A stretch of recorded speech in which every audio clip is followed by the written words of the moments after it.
एक बार फुरफुरी नगर में एक पुरानी हवेली थी। उस हवेली में एक चुड़ैल रहती थी जो बहुत खतरनाक थी और वह मनुष्यों पर बहुत घमंड करती थी।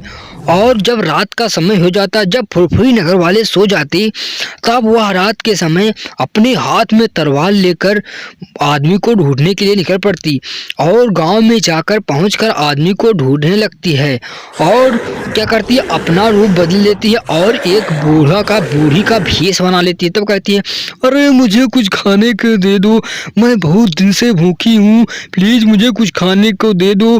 कोई सुन रहा है तो प्लीज आकर मुझे कुछ खाने को दे दो, मैं बहुत दिन से भूखी हूँ। अंदर हीरा और उसकी पत्नी सो रहे थे। उसकी पत्नी कहते, आई सुनते हो, पता नहीं कौन बाहर चिल्ला रहा है, देखो कोई वृद्धा औरत है, जाओ देखो कौन सी औरत है, अरे उठो जी उठो। अरे तभी उसका पति उठ जाता है। हीरा कहता है, अरे क्या हुआ पत्नी, तुम सोते समय क्यों जगा देती हो, क्या बात है, मैं देख के आता हूँ, तुम यहीं पर रहो। इसके बाद हीरा बाहर चले जाता है वह देखने के लिए और धीरे धीरे उसके पास पहुँच जाता। और जैसे ही वह बूढ़ी औरत के पास पहुंचता है, तैसे ही वह बूढ़ी औरत अपनी असली अवस्था में आती है और चुड़ैल की अवस्था में आती है। हीरा देखकर डर जाता है। तब चिल्लाता, अरे बचा लो चुड़ैल, बचाओ चुड़ैल, अरे मुझे चुड़ैल खा जाएगी, बचा लो मुझे चुड़ैल। तभी चुड़ैल अपनी जादुई शक्ति मार देती है।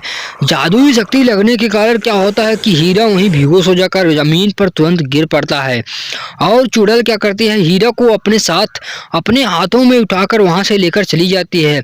कुछ देर बाद उनकी पत्नी बाहर आती है और देखती है। तब कहती है, अरे कहाँ गए पतिदेव, कहाँ गए, पता नहीं कहाँ चले गए पतिदेव, लाओ बैठ के मैं इंतजार करती हूँ। इसके बाद वह बैठकर वहीं इंतजार करने लगती है। इंतजार करते करते सुबह का समय हो जाता है। लोग इकट्ठा हो जाते हैं, देखते हैं कि वह हीरा की पत्नी रो रही थी। अरे क्या हुआ, तुम्हारे पति को चुड़ैल लग रहा है, चुड़ैल लेकर चली गई, अब तो भगवान ही सहारा है, चुड़ैल सबको मार रही है। अगली रात फिर होती है, फिर चुड़ैल चिल्लाती हुई जाती है कि मैं किसी का खून आज भी पीऊंगी। पहले की तरह आज भी वह जाने लगती है। आज वह मोटू पतलू के घर के पास पहुंच जाती है और जाने के बाद तुरंत अपना भेष बूढ़ी का बना लेती है। बूढ़ी का भेष बना के कहती है, अरे मुझे कुछ खाने के दे दो, मैं बहुत दिन से भूखी हूँ, प्लीज मुझे कुछ खाने के दे दो। यह सुनकर मोटू और पतलू घर में सुन रहे होते हैं। तब मोटू कहता है, अरे भाई जाओ देखो बाहर कौन बोल रहा है, भाई लगता है कोई बूढ़ी औरत भूखी है, जाओ देखो उसे लिया कर आओ, चलो हम उसे कुछ खाना ना खिला देते हैं, भाई पतलू जाओ लेके आओ। यह कहकर इसके बाद पतलू तुरंत बाहर जाने लगता है। पतलू बाहर जाने के बाद उस बूढ़ी औरत के पास जाकर पहुंच जाता है। जैसे पहुंचता तैसे बूढ़ी औरत क्या होती है, अपना भेष बदलना शुरू कर देती है और वह चुड़ैल का भेष बना लेती है। पतलू चुड़ैल को देखकर डर जाता है। तभी क्या करता है, अरे चुड़ैल बचाओ, मोटू बचा लो, चुड़ैल है, मोटू बचा लो।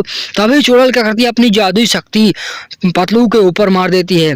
पतलू के ऊपर जादुई शक्ति लगने के कारण पतलू भी वहीं बेहोश होकर जमीन पर गिर जाता है और पूरी तरह मूर्छित हो जाता है। इसके बाद चुड़ैल उसे उठाकर अपने गुफा में लेकर जाने लगती है और अपने महल में ले जाने लगती है। इधर मोटू तुरंत वहां आ जाता है और देखता है कि कहाँ गया पतलू। अरे पतलू कहाँ गए तुम, अरे पतलू तुम कहाँ गए, मुझे जाना चाहिए आगे की तरफ। इसके बाद क्या कहा, मोटू आगे की तरफ ढूंढने के लिए चला जाता है पतलू को। और आगे जाने के बाद वह महल के पास वहीं पहुंच जाता है। वहां देखता है कि चुड़ैल पतलू को लेकर अपने साथ पड़ी होती है। तभी मोटू देखकर उसे क्रोधित हो जाता है। तब मोटू कहता है, हे चुड़ैल, तुम मुझे नहीं जानती, तुमने बहुत गलत किया, सभी गाँव वालों को मारा और मेरे पतलू को मार रही हो, मैं तुम्हें अपनी शक्तियों से मार के खत्म करूंगा। ए मोटू, तुम मेरा कुछ नहीं कर सकते, मैं तुम्हें अभी मार कर खत्म करूंगी।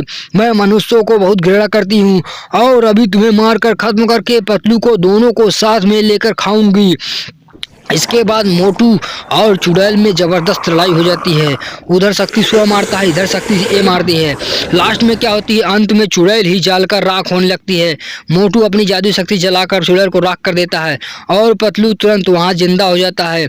और मोटू कहता है, हेलो बच्चों, आप सबको वीडियो अच्छा लगा तो वीडियो को लाइक कर दो और चैनल को नए हो चैनल को सब्सक्राइब करो। मिलते हैं अगले वीडियो में, बाय बाय।